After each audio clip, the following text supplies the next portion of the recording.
Hello and welcome back to another episode of Mystery Red Reads. I'm your host, Mystery Red, and this is my disclaimer. This beta read and concrete is at the author's request. This video is for learning purposes. Today we're looking at a piece of original fiction, and we are on chapter 17 of Recurring, formerly known as The Lake of Haunted Memories, keeping the title the same for the convenience of those who are following this story. I have an entire playlist for Ladybugs88. I don't know if I've said yet that they wrote this. We're looking at Recurring, formerly known as The Lake of Haunted Memories by Ladybugs88. And so, I'm getting a call from my husband. I'm going to have to answer him. Okay. All right, let's get into this. So, Recurring Lake of Haunted Memories, I've got a playlist for Ladybugs88, and so you can go there and you can listen to all of Lake of Haunted Memories from the beginning if you want. And I also have another story I've done some work on for Ladybugs88 called Remains. And so I kind of didn't adopt Recurring because they were both R starting, and then I thought, oh, people might get confused too and think it's another story. So for convenience, I'm noting it, I'm acknowledging it. It's part of the writing process. We're going to roll on. So chapter 16, we were with Ruth, and now in chapter 17, we're with Barb, and I'm just going to keep going. Rejoicing in her victory, Barb donned her personal flotation device like a gold medal. She deserved one for having convinced her bumbling entourage to stay and sample Lake Chevenette. Struggling to suppress her blossoming grin, she carried the paddles from the pickup truck and loaded them into the canoe. When she glanced up, Anna and Carl spoke in hushed tones by the side of the pickup. Oh no. Was Anna confessing to Carl about their deception? She would have to be a total imbecile, which Barb knew she was, to do that. Barb strode toward the two of them. I'm just going to say as a side note, knowing that Anna is now unstable after being inflicted with whatever happened to her hands and the weird stuff that happened to her. I'm just saying, she really could do some crazy stuff. We don't know. We don't know what's going to happen. So anyway, reader on the edge of her seat. We're going to keep going. Carl was trying to talk Anna into waiting for them in the pickup truck. Luckily, Barb arrived in time to shoot Anna a sharp glance and erase any doubt she might have. Are you sure, Anna? I think that gets a comma. Carl tried her version of a sharp glance, but she hadn't perfected the art like Barb had. Her hours rehearsing in front of the mirror had paid off.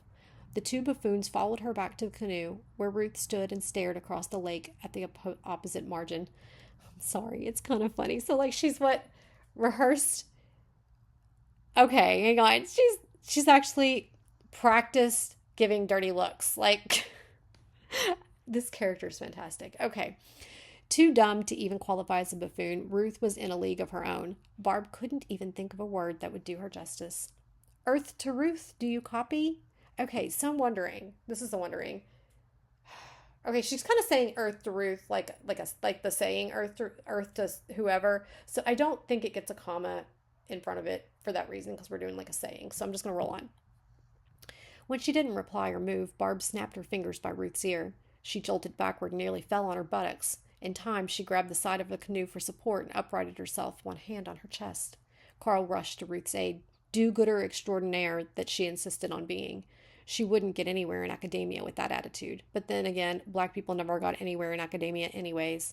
Again, she attempted a sharp glance, but Barb was immune. She waved it off with an expert flap of her hand. Oh my gosh! Barb is too much. She's just too much. The nerve of this girl. The nerve. Her thoughts are even rude. She's not just rude. Everything about, even inside her inner turmoil is still snarky, nasty, mood, just mean, and just ugh.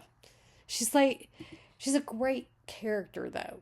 Is she likable? No. But is she a great character? Yes. Because she has depth and dimension and personality and attitude, and she has, just coming out in spades. So, all right, we're going to keep going.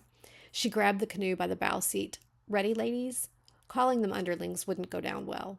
Carl gripped the canoe by the stern, and together they carried it to the water's edge. Along the way, the grass grew taller and thicker, making the portage far from easy. When they finally reached, is it portage? Is it portage? Portage. Portage? I'm not, I need to know. I have to know.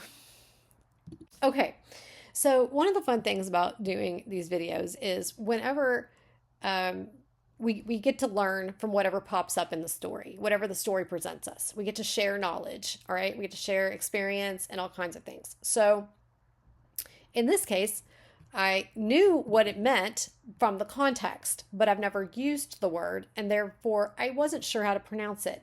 And for the sake of anyone else listening that doesn't know or isn't familiar, we're going to look it up so that we're learning together. So it is portage. Interestingly enough, when I look it up, it says for the telling us how to pronounce it, it says POR, and then we have our little dot, and then it says TUHJ, Tuj, portage. You might have heard my little portage. Okay, so now we all know. How do Canadians say portage? Portage is pronounced differently depending on where you live. In the American Midwest, it's portage. If you're Canadian, it's the French portage.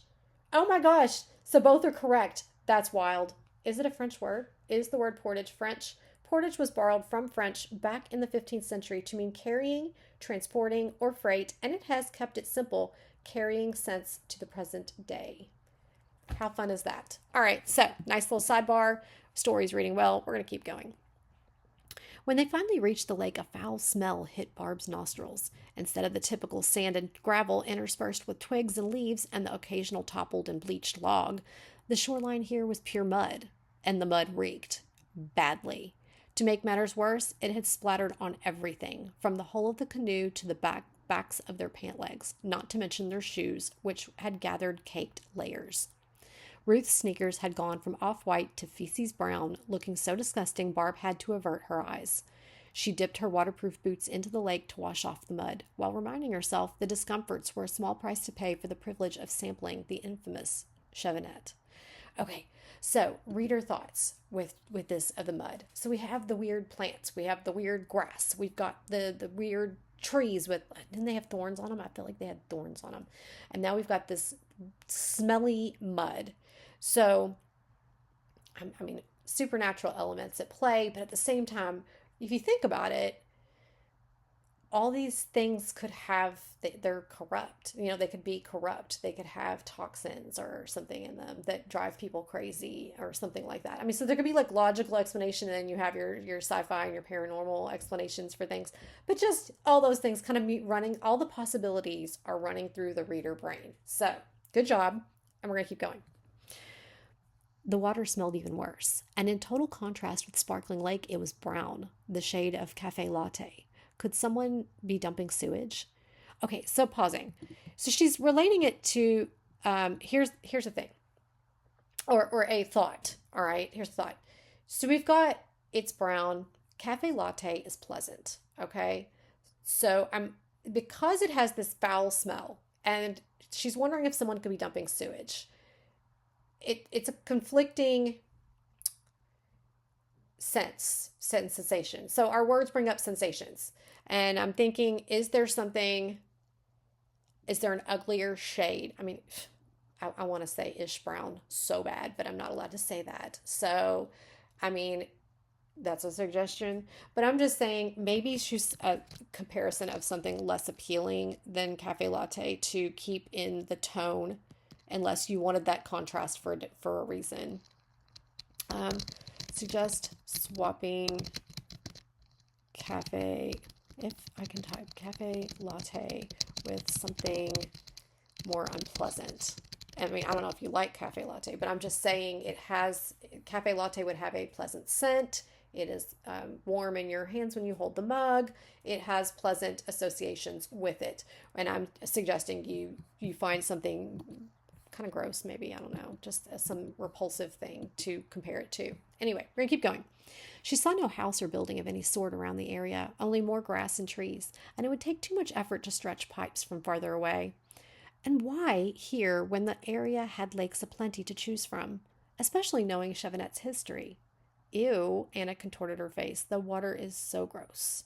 For once, Barb agreed. She hadn't focused on the lake until now, fascinated as she'd been with the vegetation. After all, she had majored in botany after having switched from anthropology. The lake's just eutrophic, rich in nutrients, meaning we'll find a lot of plankton. She felt the need to spell out the basics because if Ruth didn't know what a PFD was, would she know fundamental limnology terms? I hope this is worth it. Otherwise, it's on you, Barb. Carl side-eyed Barb as she held one side of the hole. Barb held the other, and they pushed half of the canoe in half into the water. Half of the canoe, half into the water. Okay. If they're pushing half the canoe into the water, it's only going to be halfway in. So I'd suggest omitting that one. And it also eliminates the echo there in the sentence. Okay. Ruth helped Anna on board, then followed her in. With the equipment box separating them, Ruth crouched and Anna sat on the bottom, her legs stretched, knees slightly bent. Barb squeezed by them as she scooted all the way to the bow. Carl pushed the rest of the keel into the lake before lifting herself into the canoe and finding her place at the stern. Since we're down to 3 paddlers, let's give it our best effort, Barb said, wishing Anna had stayed in the pickup rather than burden them as a dead-weight passenger. And a heavy-weight one, too. At least by now, Barb hoped Ruth had learned to use a paddle. They advanced into the lake. On the opposite shore, the vegetation created layers, the trees at the back, followed by an intermediate zone, then the relatively short grass, after which came the taller grass. Barb turned her head and noticed that the 4 layers surrounded the entire lake, and the muddy shoreline formed a 5th one. Surprisingly enough, the lake was round, a perfect circle. In nature, lakes didn't come in exactly round shapes, and Pet would have mentioned it if this were a man-made lake instead of a natural one. So what was going on here? The concentric rings reminded her of something, although she couldn't remember what, until it struck her. The crop circles left by supposed spaceship landings. Of course, she didn't believe in aliens, but what else could have created a perfect circle with 5 concentric rings around it? Interesting development. Okay, so when I'm reading that, yes, crop circles come into mind. I kind of think maybe portal. I don't know. I don't know why I think that. It just kind of pops into my mind. I kind of feel like water is kind of a gateway element anyway, as it's it's liquid, it's fluid. So that's just what pops in my mind. So I'm eager to find out what happens next. It read really clean. I only had a couple small suggestions. I don't know how many revisions you've done, but you write so clean. You write really clean, and it reads really well. So, and I'm enjoying it. So I'll be staying tuned, waiting for chapter 18 to see what happens next. Oh my gosh, I'm going to be back with Howard because I want to be back with these girls and find out what happens next. The suspense is just too much for me. All right, guys, I'll see you next time on Mystery Guide Reads.